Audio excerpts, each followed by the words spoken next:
தேவன் எல்லாவற்றையும் அவர் எப்படி செய்கிறார், அவர் பெரியவர் என்பதை நீங்க உணர்ந்து கொள்ளணும். அதுக்காக உற்சாகப்படுத்தும்படியா யாத்திராகமம் 14ஆம் அதிகாரத்துல 22வது வசனம் போடுங்க. இஸ்ரவேல் புத்திரர் நடுவாக வெட்டாந்தரையில, எப்படி எந்த தரையில போனாங்களா?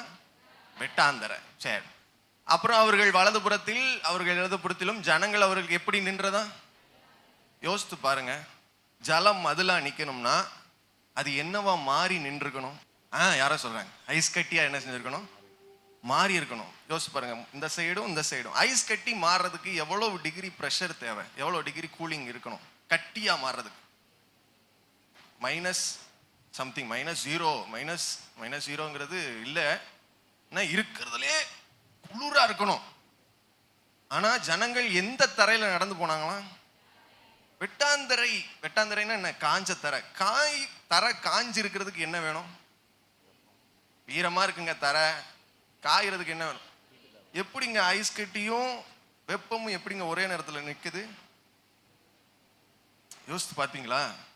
ஆண்டவருடைய கிரியை. அவங்க வெட்டாந்தரையில, அதாவது சுடுதரையில நடந்து போறாங்க. சைட்ல என்ன நிக்குது? ஐஸ் கட்டி. யோசித்து பாருங்க எவ்வளவு பெரிய ஆண்டவரை நம்ம ஆராதிச்சுக்கிட்டு இருக்கோம். சரி, அடுத்து அவர்கள் எல்லாம் போயிட்டாங்க.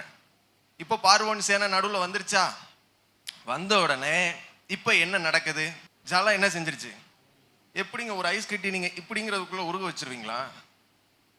உருக வைக்க முடியுமா? ஃப்ரிட்ஜில் இருந்து ஐஸ் கட்டி எடுக்கிறீங்க, என்ன ஆத்துறோம் நம்ம தண்ணியில, என்ன போட்டு ஐஸ் அந்த ட்ரேல இருந்து என்ன செய்ய முடியல, நம்மளால எடுக்க முடியல, படாத பாடு பட்டுக்கிட்டு இருக்கோம். ஆனா கர்த்தர் அதுக்கு ஒரு காற்று அனுப்புறாரு.